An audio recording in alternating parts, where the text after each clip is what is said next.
Hello everyone. This video will be an overview of your first reflective assignment for PSY 120, Careers in Psychology, Neuroscience, and Human Development at the University of Mount Union. This first assignment is called Exploring Your Personality and Values, and it very much follows from your reading in Chapter 1 of Kuthar and Morgan, where they do encourage you, and we agree with them, that this is a good idea. They encourage you to explore who you are, what your values are, what your skill sets are, as you are going through this process of making decisions about your future and your career. So we've designed this assignment to really take what Kuthar and Morgan have set up for you in Chapter 1 and have you, act it out and then reflect on it. So the first steps in doing this assignment is completing some personality inventories and some questionnaires about your skills and your work values. I'm going to do an overview of the assignment sheet first. That's always where you should start when you're doing any kind of assignment in this class, is to look at the assignment sheet.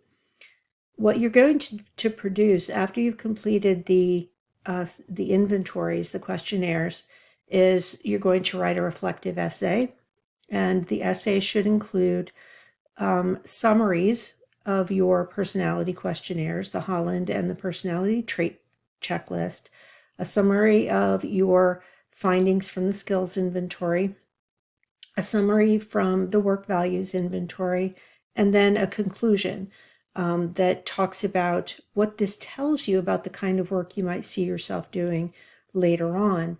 The idea is that by exploring who you are, and I'll be honest, most students don't find the results of these checklists surprising to them. Occasionally they will find sort of a reprioritizing, something they hadn't realized was quite as important to them as they found was the case on their results. So keep that in mind as you go through these inventories. With all of your assignments that you turn in for this course, please remember some basic guidelines. Your essay needs to be in Word, in Microsoft Word. It needs to be double-spaced. It needs to be in a basic 12-point font. I usually recommend Calibri because it tends to be the default in Microsoft products. Times New Roman is fine. Try to avoid fonts that are compressed or otherwise difficult to read. You should set your margins in your papers at 1 inch. Do not turn in PDF documents. For one thing, D2L doesn't always like them, and therefore can cause you some problems. For the second thing, I provide feedback on your written work. It's difficult to impossible for me to provide meaningful feedback on your writing in PDF format. So what I have to do is convert it to Word. And when I do that, it may ruin your formatting. So if you turn in a document in PDF, you will get a note from me saying, produce this in Word and resubmit it. So just keep that in mind. Let's take a look at each of the inventories that we want you to fill out. And just as a practical matter, what you will likely want to do is to download these inventories so that you can complete them. And because they're not self-scoring, these aren't like computer checklists that are going to give you a score and an interpretation. You have to do that yourself. So you'll start with the personality trait list or the Holland. Those are the two that are on personality. So with the personality trait checklist, you're wanting to kind of think through your core personality traits. So the first step is you'll look at page 2, which is this grid of characteristics and traits. They're basically adjectives describing people. And your goal is going to be to identify the top 20 that really are descriptive of you. So on this first step, you're circling each word you really think describes your personality. You review them and say, is this a personality trait that an employer would think is positive? So, with that in mind, kind of choose your top 20 traits that you think are transferable, meaning you may have traits that, in a workplace aren't that great. Like, I have a fanciful imagination. That might not be very useful unless I'm in the creative arts. Anyway, go through that process and think about it and identify those 20 traits. On the Holland, what you're being asked to do is to check off traits that are descriptive of you. This can be both internally, how you think of yourself, and also how other people might think of you. And then the scoring, the Holland tries to kind of categorize you loosely based on these basic types. So realistic, investigative, artistic, social, enterprising, and conventional. Now, people are rarely only one type. Most people have a mixture of very strong expressions in one or two, and moderate expressions in a couple more, and really mild expressions in others. So you shouldn't expect to only have one extremely high score and the others all be low. You will be a mixture of these things. So what you do is you add up the check marks. It's a total number of check marks. For realistic, it's items 3, 16, 22, 26, 31, 33, and 35, and so on. And then you'll know which are your most dominant personality types. And you're given here on the handout some basic descriptions of these types.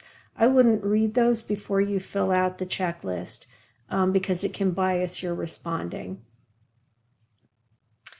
The skills inventory, and these are things that you see in yourself as skills, where you either see it as a really strong skill, where you've mastered that skill and you're very, very good at it, you give yourself a 3. If you have moderate abilities, you give yourself a 2. If you can do something but you need help from others to accomplish it, then it's a 1. So you need to score each of the items on the skill inventory on that 1 to 3 scale.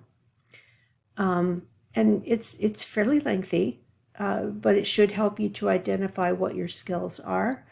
So here, what you can classify when you're interpreting your findings, you can see which of your areas you have particular strengths in terms of skills. So some of the items reflect communication, some reflect research and planning, some reflect human relations, some reflect organization, management, and leadership, some reflect what's referred to as work survival. And in each of these, you're calculating an average. So remember, you're giving each item a score from 1 to 3.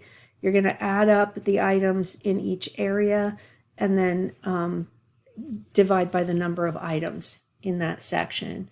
And then you want to rank them, which has the highest mean score to the lowest. And that will give you your kind of a summary of what you see as your strongest strengths in terms of skills and your weakest.